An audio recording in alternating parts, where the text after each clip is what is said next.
Thanks, Jamie. Let me just quickly say something as CIS director, and that is, Jamie probably already mentioned this, but I knew it would advance the slides if I put the paper on it.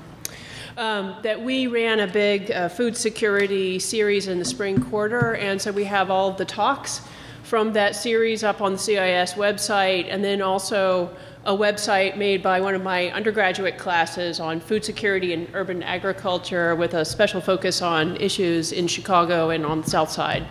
So if you'd like to look at that, that would be good. So that was a great introduction that Ray Offenheiser gave us. I want to move in a little more specifically now to talk about the situation in India, which is part of the kind of broad set of trends that he identified, but there are also some specific and I think very important differences. And so every place is a little bit different. India, as you may know, was the leader of the non-aligned movement during the Cold War and had quite a protected, closed economy until relatively recently. So it has a bit of a different story than some other places. So the common perception really of food security in India is something like this of hungry children. And this is of course, actually correct. There's a shockingly high incidence of nutrition and stunting in India. UNICEF estimates that 40% of all children below the age of 3 in India are too small for their age, and 47% are underweight. According to the International Food Policy Research Institute's Global Hunger Index, India rates 67th out of 81 countries and has more than 200 million food insecure people, the most in the world. So this pattern, though, of course, is all really the more striking in light of India's recent economic growth. And this economic growth, which really emerged from a period of market liberalization starting in the 1990s, led to the growth that we've all heard a lot about of the numerically large, if actually percentage-wise still very small, Indian middle class. The Indian middle class is only about 5% of the population. It's minute, but that's more than 50 million people, so that's quite a significant factor.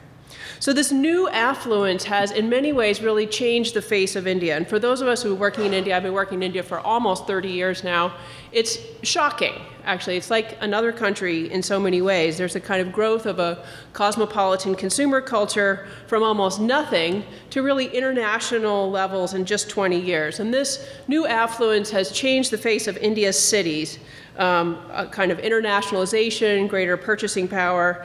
But the impact on rural areas where I work has actually been, although less obvious, but not less significant. I mean, rural areas in much of India still look the same as they did 30 years ago. There's no fake Starbucks out in the place where I work, as there are in the cities now. But there are important shifts in agriculture that many people agree constitutes a serious new form of agrarian crisis in the Indian countryside. So food security issues in India, thus, are incredibly complex. They're different for rural versus urban groups. India is still, in spite of rapid urbanization, still primarily a rural country. 72% of the population lives in rural areas, even though it has some of the largest cities in the world also. And also a kind of emerging problem that we know very well from the United States, and that is of both hungry and overfed people. So now what we see in India specifically is both hunger and obesity side by side. This is still quite a bit less than the US. Here are statistics on overweight and obese in India on the left. The United States is the one on the far right. You can see there's a little catching up to do there. But this really stark contrast, hunger alongside excess, stems, I want to say today, from an extreme extension or kind of recent transformation of what's really a very long-standing division of society into rich and poor, something that's about 2,000 years old. Please explain that slide, because we can't really see what it's saying. Sure. It's the percentage of overweight and obese adults. The circled bars on the left are from India. The men are blue and the women are kind of orange. And so you can see that for overweight adults in India, you've got 4.4, 4.3%, which is different than it used to be, certainly, but I mean, still compared to the United States, where for men, we have 39% of men overweight, for example. right? And then we have China next to, and Mexico in between. Okay, so it's still nothing like China, Mexico, or the United States, but still it's a growing problem, particularly for those who are growing, I suppose. Okay, so this expansion of economic inequality is in part a consequence of the economic liberalization, the opening of Indian markets in the 1990s and following. So for these newly emerging affluent middle and upper classes then, as we've heard before, there's been a kind of surge of consumerism. A new taste for restaurants, for fast food, for soft drink, increased consumption of meat, and also a massive increase in the number of private cars. So all these are really new forms of consumption. And thinking about this period from 1990s until now, the period of economic liberalization and beyond, what we see is an interesting situation. That is, on the one hand, there's an expanded role for corporations, but in India in particular, government, both central government, state government, is still a very, very important major player. There's not been a massive push to privatize, for example, in India, in spite of international pressure. So this is the case in agriculture, which I'm most interested in here, where industrial farming, the Green Revolution, was aggressively promoted by the government, and in places is particularly supported by it, as we'll see through systems of price supports and direct purchase. But actual inputs in industrial agriculture of things like seeds, pesticides, fertilizers, and so on are supplied by private industry. So we have both public and private players. Farming in India similarly is very, very diverse, from sort of small-scale traditional agriculture to large industrial farms and really everything in between. I'll try and sort of touch on that a little bit today to give you a flavor of it. And as I noted, the current situation for farmers, really of all kinds, all types of farmers in India right now, is actually, in many cases, very dire. Some farmers are making big profits. When food prices go up, you would expect that. But many are struggling with debt, with problems that relate to corruption, and with food insecurity. And ironically, among the most food insecure people in India are often farmers. So until now, official government support for agriculture in India focused on larger farmers with the resources to industrialize production. And this is despite the fact that India's smallholder farmers, that is those who have less than 2 hectares of farmland, that's really very small amount of land. If you don't think in hectares, a hectare is just 100 meters on a side, right? So 100 meters by 100 meters. 78% of India's farmers have less than 2 hectares of land. So most farmers actually have really teeny little plots. So despite owning only about 33% of the total cultivated land, though, these small producers in India actually produce 41% of India's food grains. So they're far from unimportant. And in fact, their productivity of the individual plots, when measured, is actually somewhat higher than that of medium and large-sized farms. So clearly, small farmers are key to India's future food security. But these features notwithstanding, it's smallholder families, together with the families of landless agricultural laborers and the urban poor, who really constitute the bulk of India's hungry and, in some cases, actually starving. So today I want to give a little historical background to the situation. Now, I think I'll be the only historically oriented person here, but that's fun, right? Thinking both about food consumption, how people get access to food, and also about food production, the Indian farmer. So as I said, many farmers today are in significant distress, really in part a consequence of policies that are meant to provide food to a large number of people, especially in cities. So then I'll conclude today by talking about recent efforts to define food security in India, as we heard before, as a basic human right, and particularly a bill that was introduced to Parliament, the Food Security Bill, written in 2011. I put it as one of the resources. It's now in parliamentary committee, and it's not clear exactly where it's going to go. So we'll end with the current debate over the Food Security Bill in India. But before we move back in time, as we will in a minute, I just want to point out that India today actually has aggregate production in excess of needs, that it produces more food than it consumes. India is a food exporter. So clearly, gross productivity is not actually the problem here. And when we, as we'll see, when we look either around the world today, or as I want to talk a little bit about some historically recorded famines, really gross productivity was rarely, if ever, the issue then as well. So it's not as though there's not enough food. That's not really what we're talking about.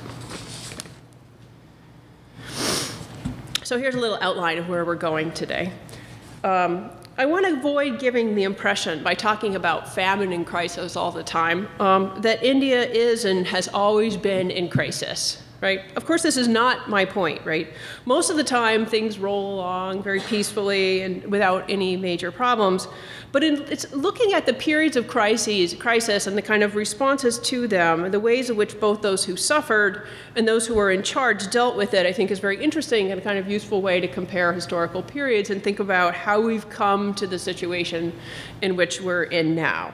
So this is my outline. Don't worry, I'm going to go very quickly through the earlier periods. To try and see, I think that contemporary concerns in this region are, on the one hand, build from local histories in a very fundamental sense, and the kind of infrastructure of farming and food distribution and so on comes from those, but also in the sense that contemporary people, including politicians and so on, are cognizant of their own history and are particularly sensitive to certain kinds of issues, right? So there's a tendency to sort of have a one-size-fits-all model of thinking about how to deal with agricultural and food security issues across the world. But the point I want to make here is that local differences and local concerns and specific histories really do make a difference. And I think perhaps can help us then to construct strategies that are suited to both the local productive capacities and possibilities. Okay, so we'll go from AD 1000 all the way till today, very, very fast. Okay. All right, so here's a little map of India. So South Asia is a very large area, and it's very difficult to generalize, but agriculturally, there's a kind of fundamental distinction between the millet and rice producing areas of the south and the east, so kind of green and tan on the map here, and the northern parts of India where winter wheat and barley are the primary grain crops. So that's the pink, basically. It says chickpea, wheat, and so on the map, and then there's a desert, so we have a little bit of a problem. So the kind of small pinkish area at the top of the map, in a sense, is the area in which the most kind of official government intervention in agriculture where it has taken place, and those are the areas of winter wheat production. But there's a large area of the country in which agricultural production is organized completely differently. So just the point is here, there's a lot of diversity in different ways of organizing agricultural production. Okay. All right. In all of the country, but especially in the southern part of the country where the rice and millet zone, there's a significant difference between crops that are grown under irrigation and crops that are grown as dry crops. And the premier form of irrigated crop is paddy rice, wet rice production, right? Which is incredibly water intensive and requires a complex irrigation infrastructure in most parts of the country, right? The other major form of production that sits side by side really in this same region is a kind of traditional form of dry farming that is often intercropped, small fields of pulses, that is legumes like beans and dal, lentils, that's the word I'm looking for, and small seeded grasses like millets and sorghum.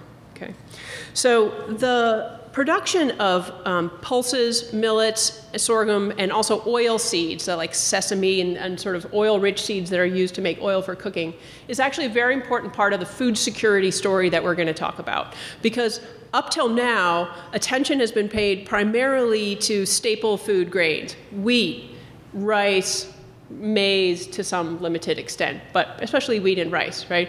But the more nutritious and sort of protein-rich and nutrient-dense but low status kinds of foods like millets, pulses, and oil seeds are a very important sort of problem. Okay. So even in the middle periods, and I keep throwing up little chronological charts here for you so you don't forget what I'm talking about. Even in the middle periods, governments were mostly interested in a limited number of staple crops, especially rice and wheat, and tended to even then ignore hardy and nutritious but low status crops like millets and sorghum. And so we can see actually some of the kinds of precursors to contemporary agrarian distress starting as early as the 16th century. So we always want to blame things on someone, but here we have a long, long history of blame to do, perhaps. Of course, the deep roots of food insecurity in South Asia, as elsewhere, really lie in problems of poverty and unequal access to resources. There's certainly a role for natural disasters, for war, but really these long-term structural issues have been key. And so while the poor, say, have always been with us, or at least since the first millennium AD in South Asia, how exactly inequality and poverty have been structured has changed through time. I think I was supposed to click on this before. Made use of news stories to show that increasingly dal, or lentils, which is a basic part of most Indian diets, especially vegetarian diets, is increasingly imported now, not because India's farmers are not good at growing dal, they're actually very good at it, but because of government policies. Okay. All right, so let's start by thinking a little bit, again, we're still in the contemporary situation. What I want to say is that food security and poverty are not evenly distributed across South Asia, right? There are areas, for example, in a very great series actually written by Ashwin Parulkar, published in the Wall Street Journal, about the food security crisis in India. The parts of northern India in particular, what's sometimes called the Hindi belt, the Hindi-speaking area of the north, have the highest levels of poverty, of inequality, and also of food insecurity. So part of this difference has to do with natural resources and with differences in agricultural production. But much of it also has to do with history. It has to do with history too complex to explain, of land rights and access to land, ownerships, many of which were sort of established and changed in the colonial period, and also, I would say, particularly to the status of women. And the status of women and of low-caste people in particular is generally much, much lower in the north than it is in the south.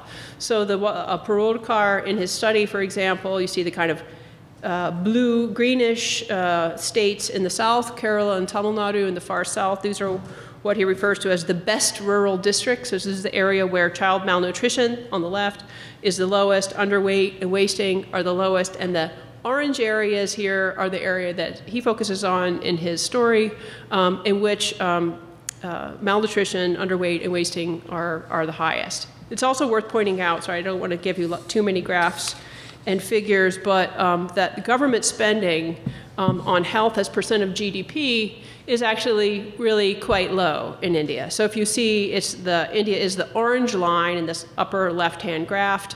Its government spending is much less than 2% of GDP as compared to the United States, obviously where healthcare is driving a huge part of that. So I'm going to be talking about massive government food assistance programs, and so to give you some sense of how that compares to overall government spending, you should be aware that actually in the kind of big picture terms, it's not really all that much. Okay. I mentioned also this series by Ashwin Parulkar, who's from the Center for Equity Studies in New Delhi. Normally I clip out the ads when I put in these news stories, but I thought you would appreciate the watch ad next to a story. And this story is about failures in existing government food security programs, and about a series of investigations of people who actually have starved to death in India, something the Indian government doesn't necessarily want to admit. So in this series, Parulkar and the Center for Equity Studies in general has done this, documents actual starvation deaths. And what they find is that in every case, They're low caste people, so people very low social status, people with few occupational and educational opportunities, notwithstanding the fact that there exist all kinds of government programs for access to education, free education, slots in university seats, and so on for low caste people. And particularly in that northern part of the country that you saw in the orange band before. So this is a story about a farmer from, actually a landless laborer from Bihar, which is one of the most poor and least educated states in India. It also has among the highest levels of inequality. And the story is basically, this is my little cautionary tale, I suppose, for talking about the food security bill. The story is a story about corruption, essentially. So in the face of government programs and policies which should have prevented this, he documents people who have starved, who should not have. They didn't have ration cards. They should have had ration cards. There was no maternal and infant health care, despite the existence of programs. There's a school, but there's no teacher in the school. So I think this gives us a kind of powerful reality check in thinking about the existence of policies and programs and how they actually work on the ground, right, and in real life. And particularly the way in which persistent forms of discrimination against particular groups, low caste people and women in particular, continue to be critically important. So let's think about women for a minute. It's important to think that food security can vary even within a single family. I want to try and move away from looking at everything in terms of huge aggregate statistics to thinking about sort of more anthropologist, right? Sort of on the ground situation. And within a family, there are major status differences. So here's an ethnographer explaining the situation in which how food is generally distributed within rural households in North India. She writes, food is served in a hierarchical fashion in rural extended families. The eldest males eat first, women and children later. This is still more or less the case, with the lowest in the hierarchy eating last. It's therefore common practice for women, especially the youngest daughters-in-law, who are the lowest in the hierarchy, to feed the entire family first and then to take what may be left over for themselves. And too often there may not be enough. So I know this also even from the South, the rural South where I work. Again, women do the food preparation. It's typically the daughters-in-law who have married into the household who do the cooking and who are the least high-ranking members of the family, even lower ranking than daughters of the household. And there's a hierarchy in the way in which food is served and consumed, boys before girls, men before women, daughters-in-law the very last. So there exists, for example, a whole genre of kinds of stories and poems of sort of daughters-in-law sneaking food in the kitchen, hiding food, and sort of songs and stories of resistance and so on to starvation by their mothers-in-law. So it's a complex situation. All right, let's look back in time a little bit. There have been, during the middle period, remember I told you that's about 1000 to 1700 or so, historically recorded famines. So it's not as though problems of monsoon failure and food crisis have been absent historically, right? And what we know about these, and these are difficult to study, and this is actually some of the work that I have done based on both archaeological and historical evidence, is that most of the famines prior to the 18th century or so, while they may have been locally very severe, were generally not very widespread. That is, they seem to be small in scale. And how did people then respond to famine in the past, right? No railroads, no food aid, no rapid communication, nothing like that. Well, there are a series of ways that people do it. One, of course, is through storage. People are still doing this, right? So temples, elites like kings and other people, or just people, farmers and others in their own home would store up food as a kind of buffer against bad years, as a kind of insurance. And in the case of temples and kings, there's a sense of obligation to provide food to the hungry when they need it. Okay. The other important response, which is still critically important to food crisis, is mobility. If there is a failure of crop or food is not available or you don't have access to it, then you simply leave the place and go somewhere else, right? But through time, mobility as an option becomes more and more difficult because, for example, there's less and less available land that people can just go and start farming someplace else where conditions are a bit better, or where kinds of titles to land get more and more formalized. So you can't just, you know, if I can't just go to, say, Iowa because I think conditions will be better and I'm going to start a farm there because there's this crazy thing, well, they want you to buy the land and have a title. You know, I can't just sort of start farming, right? So things get more and more kind of institutionalized through time. And we'll see it's in the colonial period in particular when a lot of these mobility strategies get kind of cut off completely, right?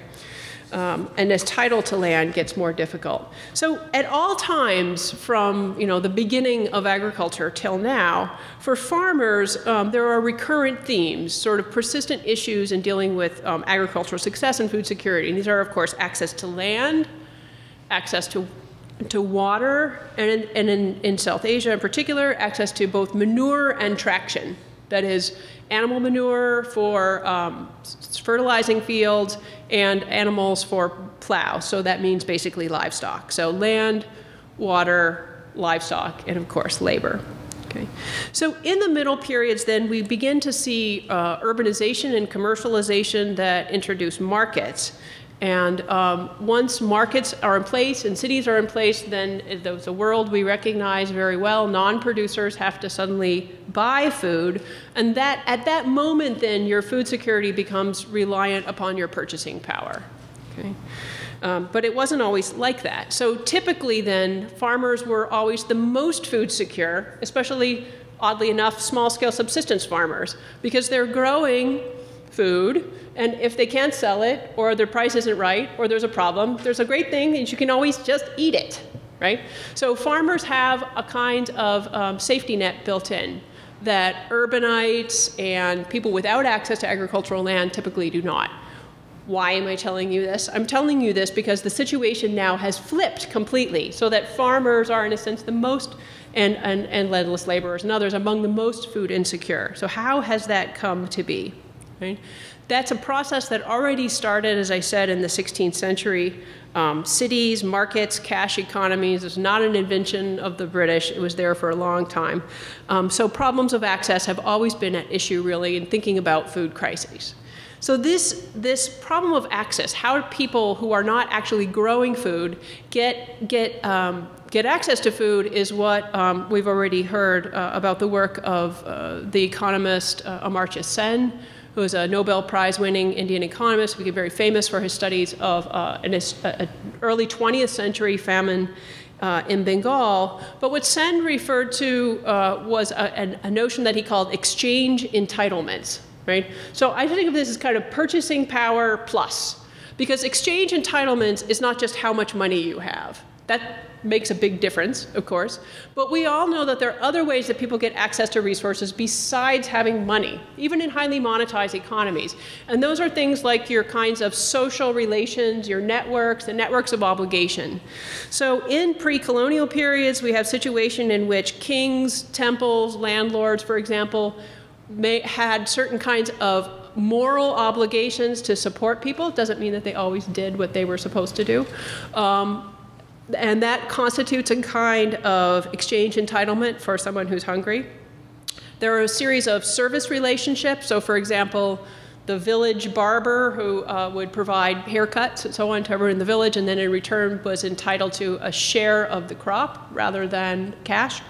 So all kinds of networks of family, of friends, of patronage, and so on, that also allow you to have access to resources. And of course, money, right? So that understanding is still relevant today. I mean, whether it's, the king is replaced by the, government of India, but still the basic relationships are still exist. So it's exchange entitlements then really that determine who eats and who doesn't. So even in these long ago historical cases, it's not generally been, never been perhaps, sheer productivity that's been at the issue. And that's also the case today, of course. There is, in fact, enough food. All right, so let's go on to the colonial period. So it's very clear that the very worst famines in Indian history were those that occurred during the 300 years of British colonial rule. And I'm just going to talk about one of them very briefly. The famine of 1876, which hit a large part of southern India, an area called the Deccan. The official estimates were something like 5 million deaths. Later scholarly re-evaluations suggested more, like 7.1 million dead, right? That's a big famine. Several things led to the famine. There was a failure of monsoon. There was a low rainfall period. But as I mentioned before, in southern India, where rice is a major crop, rice is primarily supported by irrigation. So access to irrigation water, which is not highly dependent on monsoon, actually is part of the story. And of course, a serious problem of poverty and exchange entitlement, differential exchange entitlements created by inequality. In 1876, even more so than in the 17th century, there were problems created by the existence of food markets. So like other historically recorded famines, like the potato famine we heard about earlier this morning and so on, there was an active export of food right in the middle of the 1876 famine. There was a significant amount of hoarding on the part of merchants and speculators who were hoping the price of grain would continue to go up and they could really make a killing, you might say. No kinds of price controls and so on. Okay. So all of these three factors, the environmental conditions, the existence of poverty, and the operation of markets, were seen by British colonial government as being natural factors, right? So it's natural that some people are rich and some people are poor. It's natural that the rains vary, and that markets have natural operating forces that shouldn't be interfered with. Okay, this is a story I think we know very well now. The famine of 1876 had a disproportionate impact on the landless and the poor, right? People who were wage earners, who did not have farms, people who are pastoralists or urban dwellers. But even here we see, I've given you a couple of illustrations, some historic photographs. This is a drawing from the Illustrated London News in 1876 entitled "Natives Obtaining Food from the Bunyan's Shop in a Bazaar." The Bunya is the merchant, the moneylender. And if you notice in the picture, he's right there in the middle. He's got more clothing on than everyone else. He's looking rather plump and well-fed, right? So even here, the idea of sort of hunger and abundance, obesity and hunger side by side maybe, is not as novel as it seems right at the beginning. I should also point out that not a single British officer died of hunger during the 1876 famine either. So obviously it wasn't something that hit everyone evenly. Okay, so what were the kinds of government responses, official government and responses by the people affected to the 1876 famine? One response on the part of people affected was the same as in pre-colonial famines, and the same as what people do in times of trouble today. That's why we have refugee camps, is mobility. People just moved, right? And in fact, the British government saw the existence of a large number of people roaming around the countryside, as they said, to be the true measure of famine. We know there's really a famine if people leave their homes, leave their fields, and move on, hoping for some kind of food. There was also an effort on the part of a lot of people to move to the princely states, which were not ruled by the British at the time. So that's one of our traditional responses to famine. One of the other ones is sort of both stored resources, and charity. This is still the case, right, in 21st century India.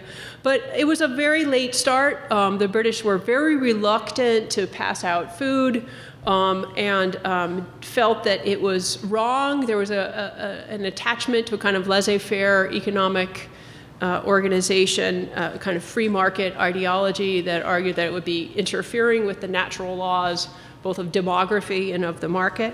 And so very, very late, actually, the British government set up first public works projects, or make-work projects, in which people had to earn food instead of passing it out. Can't let those lazy people get food. But many people were already at that point too weak and not able to do the work, or not able to actually even consume the food, and continued to die.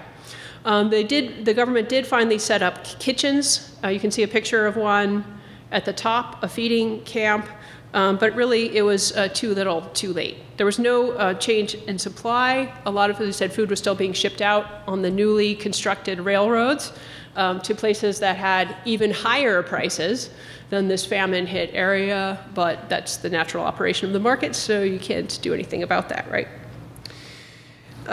So in the 1876 famine, subsistence farmers, that is people who grow food, also suffered, but they were slightly better off than wage earners, people who just had money, because they had some of their own stored grain, and also because they could eat their own meager crop. Despite the fact that their crop was worth a lot of money, they could never have purchased it, but they were able to at least consume it. Yet, as I said before, now it's the case that small farmers, dry farmers, are among the most food insecure in India. And I think this is a fundamental shift created in part by changes in agricultural technology, right? So now, more and more kinds of farm inputs are commodities. Things like seeds, fertilizers, pesticides, herbicides, fuel, tractors. None of that stuff had to be purchased in traditional farming systems. It's not as though there weren't, of course there were inputs and there were costs, and indebtedness of farmers has always been a problem.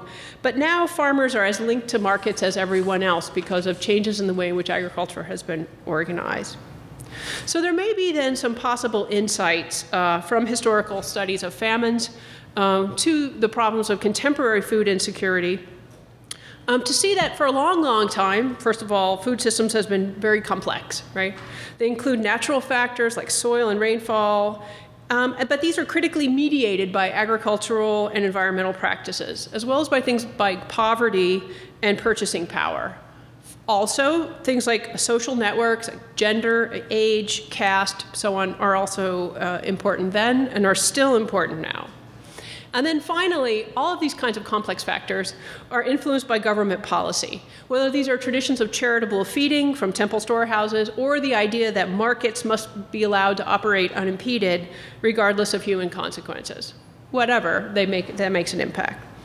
Two, this sort of short incursion into history, we're finished now, we're going on to the present now, has, I think, an important impact on thinking about agriculture and food in India specifically, right? After independence. Indian independence was achieved in 1947, just after World War II. And so it's not just that historical parallels are sort of interesting and maybe useful, but I think it's also the case that policies and the consciousness of Indian political leaders and Indian people is well aware of this history, right?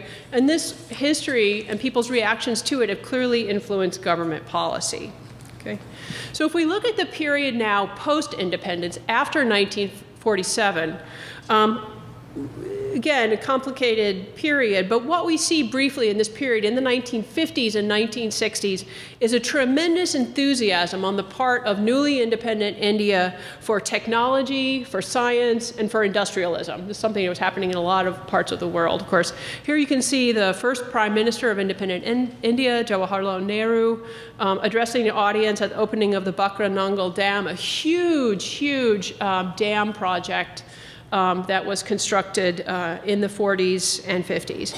Nehru felt that industrialization was really the key to prosperity and the way to make India no longer be poor. Agriculture in this period in the late 40s, 50s, early 60s got much less support, no support really, compared to heavy industry. And there was a push to industrialize. And by the late 1960s, agriculture was pulled into this industrialization push through the adoption of the Green Revolution model.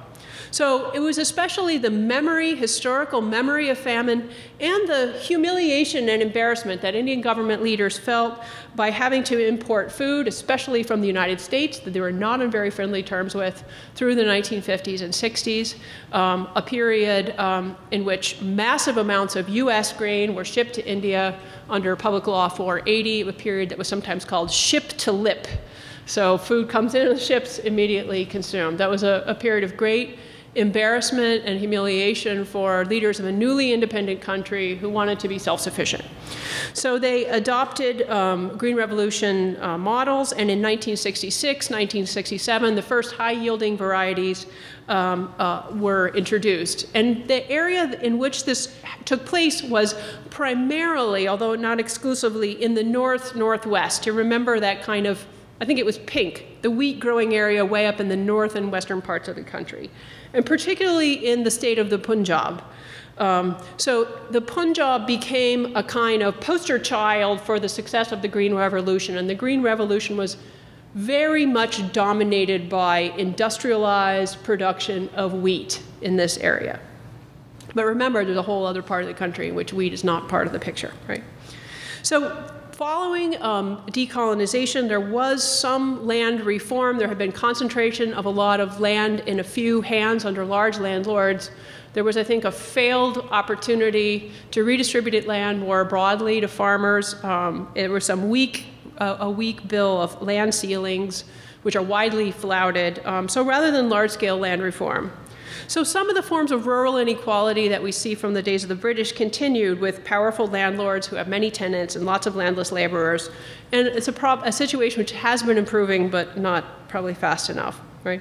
So as I said, there are many small farmers in India, but the kind of idealistic hope of certain independence agrarian reformers, people like Gandhi, who had imagined a kind of rural utopia of small farms in independent India, never really came to fruition. Instead, it was the kind of industrial imagination of people like Nehru. Okay, so we're on to the Green Revolution now. So the Green Revolution, as I said, has been wheat-focused, and it particularly benefited large farmers. It's highly capital intensive. You know, the Green Revolution, I'm sure you know, is a kind of industrial model of agricultural production involving all sorts of purchased inputs that become commodity. And one thing that's worth pointing out is that there's a massive reliance on irrigation associated with Green Revolution technology, right? The high-yielding varieties are designed to grow under certain kinds of conditions, and those conditions involve a lot of water. So in the Punjab, in particular, the conditions were right because of a massive investment on the part of the British in constructing canals, irrigation canals across the Punjab, right, which made all that possible. But irrigation infrastructure is by no means evenly distributed across South Asia, and of course rainfall, for example, is radically divergent in different areas as well. So this was part of the push for the big dam projects, the construction of gigantic dams, like you saw Nehru there at the inauguration of the Bakra Nangal Dam. And those of you who follow anything about the politics of big dams or of India know that there's tremendous controversy in India now about the construction of hundreds, thousands actually, of large dams across the river Narmada and other places that people are really protesting, right? So the United States is mostly taking down dams. We don't really build big dams anymore. India and China, on the other hand, are building dams at a rapid pace. Okay. The problem is that a lot of these dams, there are many problems, but one of the problems with these big dam projects in India is that they were designed, a lot of them were built during the colonial period and just finished after independence, to be what are called protective works rather than productive works. That sounds a little weird, but what they were meant to be was to protect the land, to protect people against famine. So here's this anxiety about famine that informs a great deal of policy, right? So the idea was that we're going to dam a river, and we'll have canals and things, and then the water will be parceled out in small amounts to a lot of different farmers, so that small-scale farmers, people producing millets and dal and beans and things, can have a more secure crop. The idea wasn't that there would be heavy growing of water-intensive crops like rice and especially sugar cane at the head end of the canal where there's a lot of water by rich farmers, and no water at the tail end of the canal by poor people with little political clout. Because of course, actually, that's what happened, right? So all of these works, these big dam projects that were classified as protective works, which were meant to parcel water out evenly across a lot of people to sort of make production more secure, not necessarily to change the kinds of crops people could grow, were subverted, really. And so people with the wealth and power and influence took the water. They were right at the head of the system. They're growing highly productive and intensive forms of crops, especially commercial crops like sugarcane, in some cases cotton, and also rice. Okay. So the Green Revolution then overall did certainly, and I'll show you a graph in a minute, increase production nationwide. But what we see now is that these gains are actually slowly being lost, that that environmental degradation has been a significant factor, and a lot of the productivity gains of the Green Revolution are being reversed, even if we forget about the fact that it's massively subsidized by fossil fuels. Small farmers, though, in general, did not share the gains of the Green Revolution, especially dry farmers, those ones growing millets and pulses and other kinds of things, and who didn't have access to irrigation. So what we see then is the emergence of a kind of, let's say, third, or there are more than two, but say the third form of agricultural production following the Green Revolution. So people sort of doing, let's just call it the traditional thing, right? In my area, people are still plowing with bullocks. It's all organic farming because no one uses pesticides or fertilizers or anything. They've been doing it the way they've been doing it, more or less. And then there is industrial, large-scale production. Here's a Punjabi farmer on his tractor in his wheat field in a way that was not really look out of place, particularly right here in Illinois, right?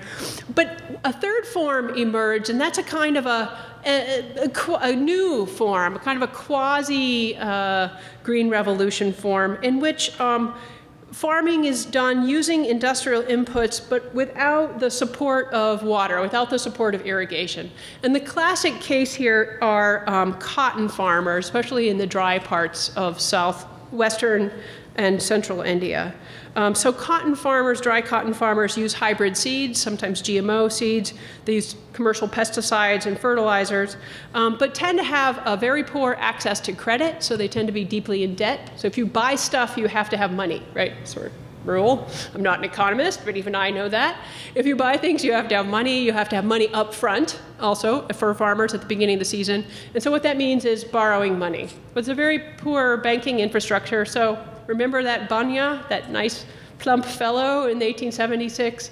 Yeah, they're still there, right? So it's from rural moneylenders in particular that people take loans. So the production of commercial crops, though, especially cotton and other things also, is very risky. It's risky agriculturally because sometimes the rains fail and so your cotton crop doesn't produce. There was a terrible celebrated case recently in Andhra Pradesh where a particular batch of GMO cotton bloomed, but it failed to produce cotton. Or any other kind of problem, and also because of price volatility, right? So cotton has sometimes been called a suicide crop, actually, because of the extreme price volatility. And when you have sort of low rate of return and deep rate of debt, there's a problem.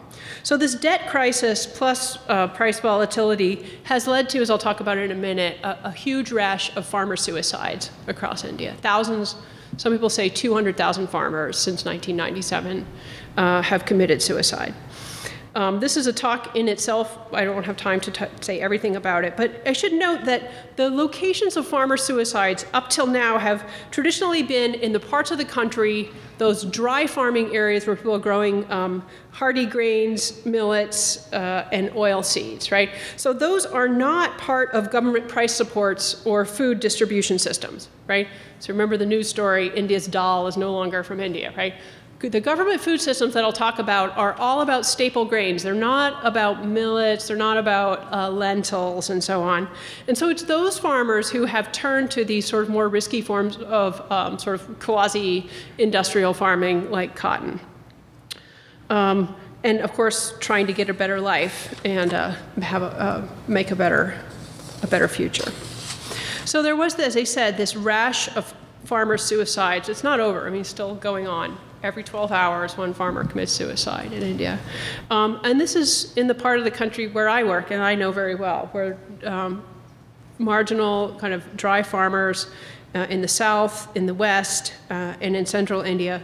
But recently, the spate of farmer suicides, highly indebted farm families faced with some kind of crisis, and the only way out is seen to be suicide. There's some government payment once you get a suicide. Recently, however, there have been extension of this pattern of farmer suicide to the Punjab. Remember the Punjab, it's that area in the north, that wheat growing area, the poster child of the Green Revolution. It's the model of Indian agricultural success, right? Of the marvels of high yielding varieties and so on. But even in these areas, there have been serious problems and there are increasingly suicides.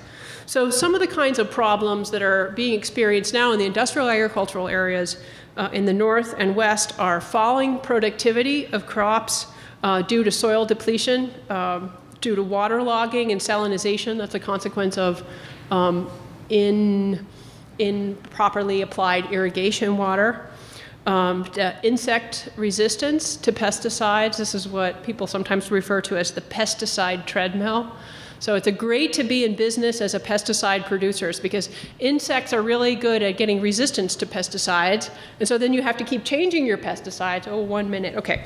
And then also tremendous levels of debt, right? So falling water tables, massive investments in new irrigation facilities. Oh crap, 1 minute. Okay, so despite the significant growth in the use of agricultural fertilizer in India, here is one of these giant bubbles where people have been pumping industrial fertilizers on their field at a great rate. In spite of that, wheat yields have absolutely plateaued. Okay. So in the 1 minute I have left, crap. I'll tell you a little bit about public distribution systems, right? So the Indian government has in place actually quite marvelous, if mostly oftentimes ineffective, systems to reduce poverty and enhance food security, partly based on this kind of post-independence impulse of betterment and self-sufficiency, right? A big part of that is direct purchases of food grains from farmers and distribution to consumers through what are called fair price shops in the public distribution system, right? So it's not food stamps in the sense that you get a card or something. They're literally shops with government purchased grain as part of the PDS. There are 500,000, there are 500,000 fair price shops across India. It's a vast, vast system of distribution. And people with ration cards are entitled to purchase a certain quantity of highly discounted rice, wheat, sugar, and kerosene. And right now, only people who are below the poverty line are eligible. There are some problems, though, with the PDS, public distribution system. First of all, the quality of grain in these is often very poor storage conditions, massive corruption, selling the good stuff, distributing the bad stuff. There are no pulses or edible oils, it's only grain. There's not enough in many cases, and of course the biggest problem is rampant corruption. So there are many people who are entitled to ration cards who don't get them because the government official who's supposed to give you your ration card wants a bribe before he'll give you your card, so you're not going to get it. And a 2008 Planning Commission report in India suggested that only about 42% of subsidized grains actually reach the beneficiary.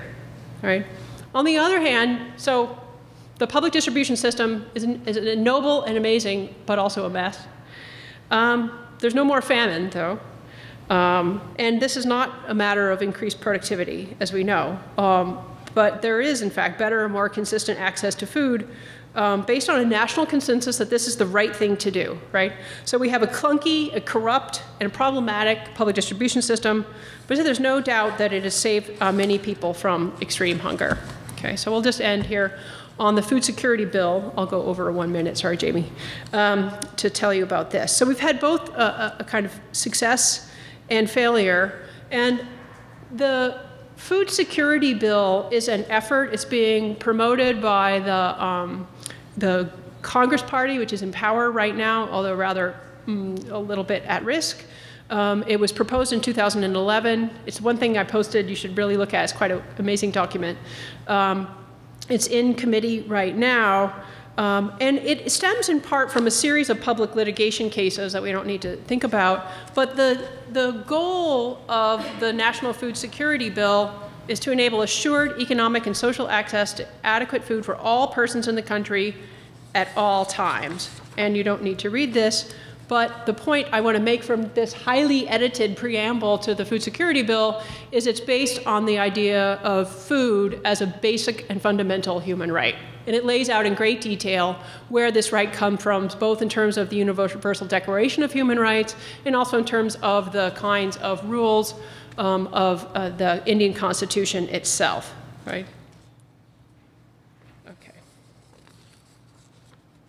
So the Food Security Bill aims to cover some 75% of rural households and 50% of urban households. And if it passes, which it may not, what it will represent, in effect, is a massive expansion of the public distribution system. Many, many more people, not only those who are now classified as BPL, below the poverty line, will be entitled to food at highly subsidized rates, food that will be directly purchased by the federal and state governments, right? So now it's only people who are below the poverty line who have access to fair price shops. Under the new system, there will be households will be classified as priority, general, and excluded. So priority groups will get, for example, 7 kilos of food grains per month at 3 rupees a kilo for wheat and so on. The general group will get 3 kilos a month subsidized, and the excluded group, the rich people, will get nothing. Right? It's going to cost about $3.75 billion more than the government's paying now, which has been a great cause for concern, particularly as India's economy is slowing down a bit. But really, this is such a small percentage of the GDP that's, perhaps not the main issue. What is very important is that the public distribution system as it stands, it's huge, it's complicated, it employs I don't know, how many people does it employ? It employs something like 1 million people, right? So it's a major job producer. But it's also so corrupt, right? So the fact that it's so problematic and so corrupt, yet it's in place and it sort of kind of works sometimes, is not a trivial concern. The new Food Security Bill, importantly, defines women as heads of households, a major change, right? And it aims to have fair price shops wherever possible run by women's committees. It sets a goal to eventually include non-grain items like edible oils and pulses, which are obviously nutritionally very important and also important for farmers who produce those. So I won't go through this because I'm out of time. But when thinking about this talk, I thought, okay, I'm going to make a list of like how we can fix the situation, right? I'm not a policy person, I'm an academic. So I was like, normally people don't ask me to fix things. They just ask me to analyze things. So I was like, you're thinking about how to fix it, right? Well, first we have to deal with all the kinds of agrarian issues that we have and deal with problems in agricultural production. For small holders, for dry farmers, land rights, agricultural extension, in proven agroecological practices like SRI that we heard about before. Reform banking and credit. If people had access to real kinds of loans instead of sort of predatory money lender loans, it would make a big difference. Crop insurance, things like that. And then I thought, oh, so then the other part of it, besides production, of course, is food distribution and access. And that's very much linked to things like gender rights and women's education, to primary education more generally, to access to health care and child care, to clean water, all of which are actually enshrined in the Indian Constitution and have various kinds of policies designed to address them. It's just that they generally are not implemented in any kind of real way. Improved grain storage, maybe shifting the PDS from a kind of, big go-down storages, rooms full of grain, to something more like food stamps, where it's a little card. There's new biometric identification cards being issued to every Indian citizen, which should now facilitate that, pulses and edible oils and so on. And then I finally, after I made those lists, don't worry about reading this, I looked at the final section of the Food Security Bill itself, progressive realization of food security. That is not necessarily in the bill, but goals towards what needs to be done. And in fact, the Food Security Bill has all the things I thought of in order to sort of fix the problem and more, right? So it's not as though there's not awareness of what needs to be done, right? Secure the interests of small and marginal farmers, promote agrarian reform, support women and youth farmers, diversify commodities available under the public distribution system. People are dying because they're eating a little bit of rice. They're not eating millets and lentils and things which are much more nutritious. Access to health care, to drinking water, sanitation, pensions, and so on. So all of the kinds of factors that I thought of are actually right there in the food security bill. So the vision, the imagination of what is possible does exist, right? And I think on the one hand, it's a very hopeful sign. I have a tendency to feel sort of in despair all the time based on, sort of corruption and inefficiencies. But I think that the imaginary for how to rectify this situation exists.